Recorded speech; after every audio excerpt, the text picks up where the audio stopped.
안녕하십니까. 이슈MU 주요 뉴스부터 체크하겠습니다. 정부가 천안 세차 차량 폭발 사고 재발 방지를 위한 제도 마련에 착수했습니다. 현재 출장 스팀 세차 차량 운영과 관련한 안전 기준이 전무한 것으로 드러나 이번 사고를 계기로 이 스팀 세차 차량에 대한 기준을 만들겠다는 건데요. 출장 스팀 세차란 개념이 생겨난 지 무려 20여 년 만입니다. 유지승 기자의 단독 보도입니다. 정부가 사상 처음으로 출장 스팀 세차 차량에 대한 안전 기준을 마련하기 위한 조사에 착수했습니다. 지난 11일 천안의 한 아파트 지하 주차장에서 발생한 스팀 세차 차량 폭발 사고를 계기로 해당 산업을 제도권 안에 들여놓기 위한 첫 검토에 나선 겁니다. 한국가스안전공사 관계자는 정부 차원에서 스팀 세차 차량의 안전 기준 등의 제도 마련을 위한 조사를 진행 중이라고 밝혔습니다. 출장 스팀 세차란 개념이 생겨난 지는 20년이 넘었지만 아직까지 이와 관련한 기본적인 안전 기준이나 제도는 전혀 없습니다.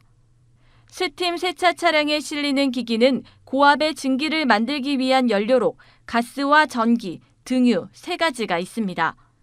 이번 천안 화재는 이 중 가스를 연료로 하는 기기가 실어져 있던 차량에서 사고가 터졌습니다. 똑같이 LPG 가스를 사용하는 푸드트럭이나 캠핑카의 경우 영업을 하려면 차량 구조 변경과 가스 설비 안전에 대해 도로교통공사와 가스안전공사의 허가를 받아야 합니다. 또 가스의 높은 위험 탓에 가스 시공 관련 자격 소지자로부터 반드시 설비 설치를 받아야 하는 등 절차가 상당히 까다롭습니다. 하지만 출장 스팀 세차 차량은 높은 열을 사용하는 위험을 안고도 이런 규제 대상에는 제외돼 있습니다. 설비를 차량에 싣는 방식이어서 차량 구조 변경 대상에서 빠진 겁니다. 한국가스안전공사 측은 전기와 등유를 사용하는 출장 세차 기기도 있다는 의견에 대해 관계된 다른 정부 부처와도 협력해 스팀 세차 설비에 대한 기준과 제도 마련을 모색하겠다고 밝혔습니다. 머니투데이 방송 유지승입니다.